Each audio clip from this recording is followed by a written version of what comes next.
Sustentação oral. A sustentação oral é uma peça importantíssima na vida de um causídico, na vida de um advogado. É uma peça que dá brilho, é uma peça que faz com que você, profissional, se destaque. Você é bem visto pelos desembargadores, pelos ministros, enfim, por todos aqueles tribunais e tribunais superiores onde você tem essa oportunidade. São 15 minutos preciosos em que você pode, naquele último instante, depois que o desembargador ou depois que o ministro lê o relatório, você se inscreve e tem ali 15 minutos para mostrar pontos que talvez não tenham sido apreciados naquele julgamento. É uma peça importante, porém muitos dos nossos colegas, advogados, dizem o seguinte: não adianta, o voto já vem pronto e os tribunais não apreciam advogados que atrapalham os julgamentos. Muito pelo contrário, lê do engano, porque é muito apreciado quando você fala bem. Não aprecia quando você lê. A sustentação oral tem que ser oral. Se você lê a tua sustentação oral, o que acontece? Você vai tornar monótona aquela apresentação. Então, estude bem, leve um roteiro, além do processo ou dados que tu queiras levar, leve também um roteiro de pontos onde você vai focalizar. Claro, não queira falar ali, digamos, de súmulas ou jurisprudências já conhecidas que estão a seu favor. Vê pontos diferentes que vão fazer realmente a modificação naquele voto. Só para você saber, somente 10% dos nossos colegas advogados fazem sustentações orais. 10%. Os outros 90%, ou por medo, ou porque não querem se expor, ou enfim, eles fogem da sustentação oral. E como já disse e repito, é a sustentação oral que dá o brilho, ele é o recheio, ele, digamos, completa a tua profissão de advogado. Mas para isso tem que treinar, tem que saber conhecer o assunto, conhecer o processo de capa a capa. E agora nós vamos demonstrar um pequeno modelo, claro, isso aqui é uma sugestão. Você tem ali uma tribuna, você deverá chegar com antecedência, se inscrever. O ideal seria não ser nem o primeiro e nem o último a sustentar. Pelo meio seria, digamos, uma proposta boa, que você conhece, já sabe quem são os desembargadores daquela Câmara, ou os ministros que irão julgar. Então, calma, tranquilidade e equilíbrio emocional. E lembre-se, ali quem conhece o processo é você. Você conhece muito mais do que os julgadores. Você leu, você acompanhou. Então vamos para o modelo? Vamos lá. Excelentíssimo senhor desembargador Augusto Fontes, presidente da 4ª Câmara Civil do Tribunal de Justiça de Santa Catarina, cumprimentando Vossa Excelência, eu estendo os cumprimentos ao excelentíssimo senhor desembargador Paulo Virelli, a desembargadora Maria Vargas Dutra, relatora desse processo. Cumprimento também o ilustre procurador de Justiça, Dr. José Neto Figundes. Cumprimento ainda o procurador de Estado, representado pelo Dr. João Guedes. Cumprimento os senhores advogados, senhores acadêmicos de direito aqui presentes, serventuários de justiça. Já disse Rui Barbosa, a justiça atrasada não é justiça, senão injustiça qualificada e manifesta. Ilustres julgadores, o apelante impetrou o presente mandado de segurança em face do senhor superintendente do Instituto Estadual, o INEA, aqui do Estado, pelo motivo de ter sido surpreendido com a redução drástica de sua aposentadoria face ao processo administrativo daquele instituto. Por ter sido revisto o seu processo de aposentadoria, onde o apelante passaria a ser devedor do órgão público do montante de R$90 mil a ser quitado. Embora, sabendo que essas quitações fossem parceladas em 10 anos, mas a quantia é uma quantia que realmente vai pesar nos seus bolsos. O apelante fazia jus a uma gratificação de chefia, uma vez que a lei orgânica do Instituto estabelece esse benefício somente àqueles que permanecessem na função por 5 anos seguidos, ou 10 interpolados. E que o apelante, diz o Instituto, ele somente permaneceu naquela chefia durante 4 anos e 11 meses. Assim, entende o Instituto, sem maiores explicações. Argumento ainda que o apelante não faz jus à incorporação da opção função, conforme registrado em folha de pagamento.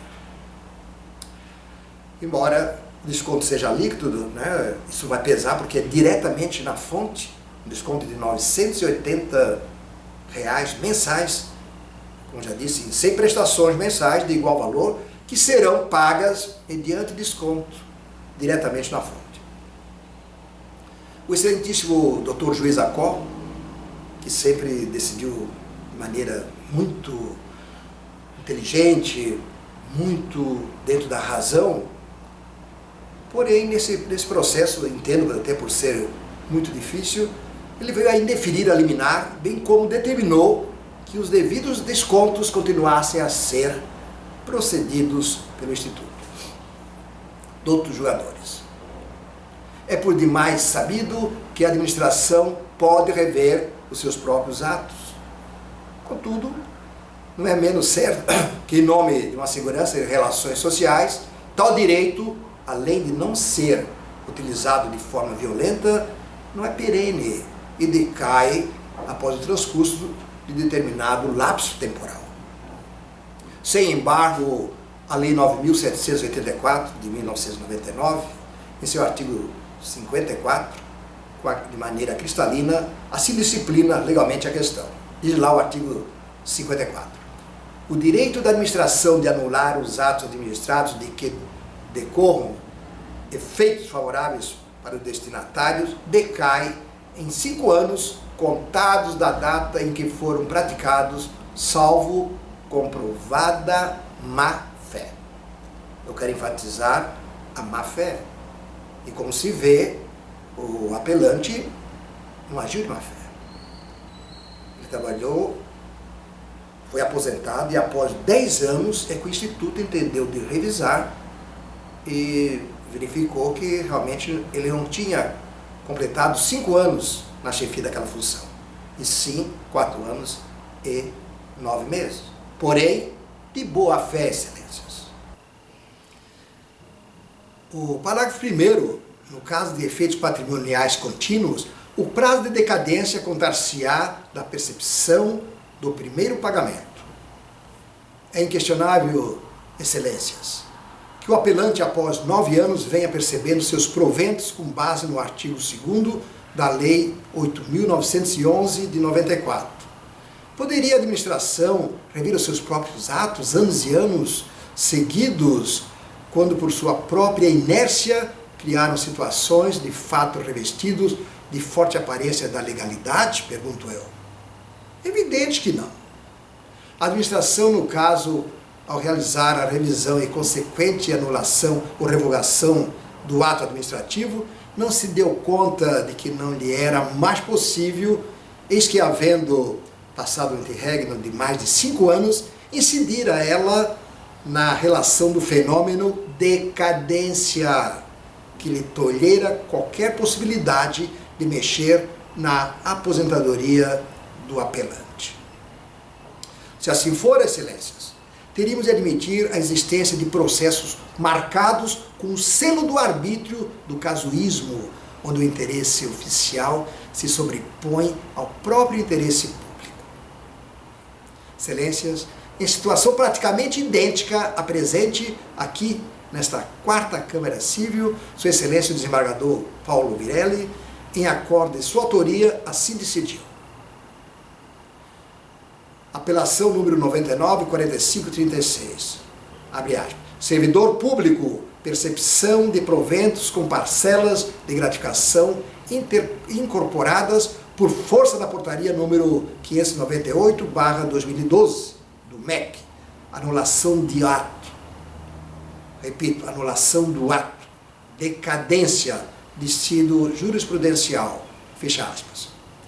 A súmula 07 do STJ, onde a administração pública tem o prazo de 5 anos para anular o ato administrativo gerador de efeitos favoráveis para os destinatários, salvo se comprovada má-fé. Artigo 54, repito, da Lei 9.784 de 99.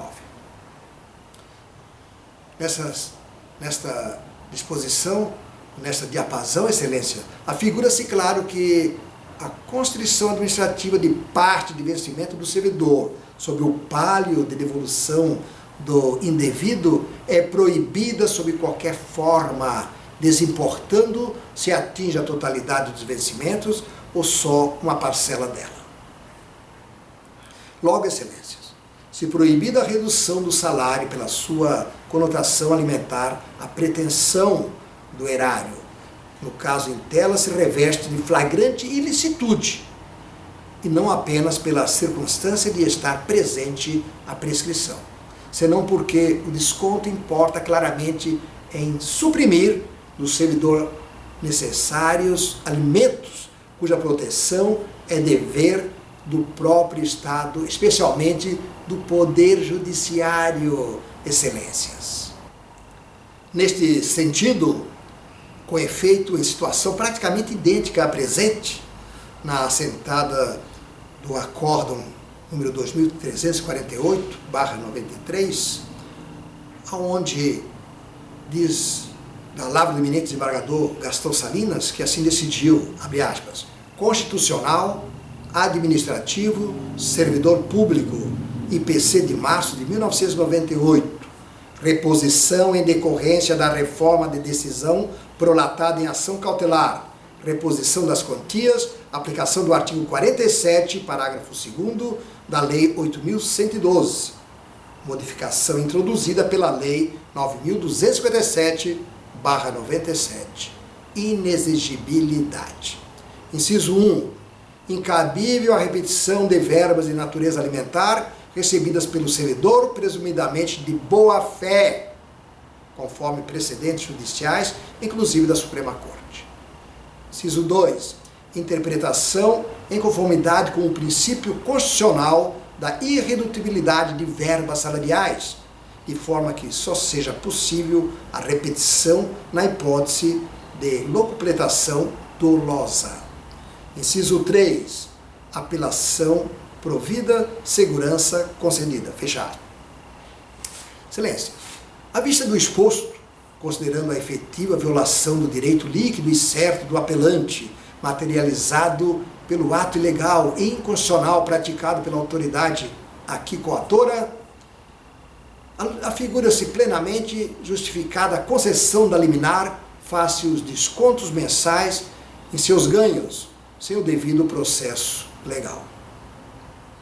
Nossos pretórios, Excelências, sempre têm posicionado no sentido da concessão de liminares frente a atos que têm por finalidade comprometer as parcelas, estas parcelas remuneratórias ou proventos dos servidores, resultando em danos de difícil reparação, e assim, senão mesmo irreparáveis. Neste sentido, Excelências, vale destacar o trecho do voto do eminente ministro Sidney Santos, quando no julgamento na ADIM/MC 308, disse em verbes, abre aspas, reside aí o perigo in mora, até porque inúmeros servidores, talvez grande maioria, terão seus vencimentos drasticamente reduzidos por contarem menor tempo de serviço prestado. Por todo o exposto, o apelante requer a Vossa Excelência seja reformada a sentença qual, no sentido de que seja concedida segurança, confirmando-se a liminar, para que fique assegurado ao apelante o direito aos proventos em toda a totalidade, como vinha recebendo antes da revisão feita pelo próprio órgão, sem alteração. Por último, requer ainda, Excelências, que os valores porventura descontados no curso da presente ação sejam repetidos na forma da lei, por ser de inteira justiça. Assim que terminar a tua alegação final, aguarde um pouquinho, aguarde. Às vezes os desembargadores ou o ministro quer tirar alguma dúvida, algum questionamento, então aguarde um pouquinho ali até a liberação total. Você teve aqui uma sugestão de uma sustentação oral e, repito, tenha oportunidade, faça apresentações orais no teu dia a dia como advogado. Até digo mais, mesmo que você já sabendo que o acórdão ou a decisão venha a teu favor, vai lá, vai treinar nas contrarrazões. As contrarrazões, a decisão já vem a teu favor. Então não precisa falar uns 15 minutos. Fale ali 2, 3, 4 minutinhos só para treinar e vencendo a timidez e pegando o hábito, né, dos cumprimentos aos desembargadores ou aos ministros, dependendo da situação. Então vá com o tempo treinando, mas não deixe de fazer suas sustentações orais. Sucesso na comunicação, a você causídico, a você causídica.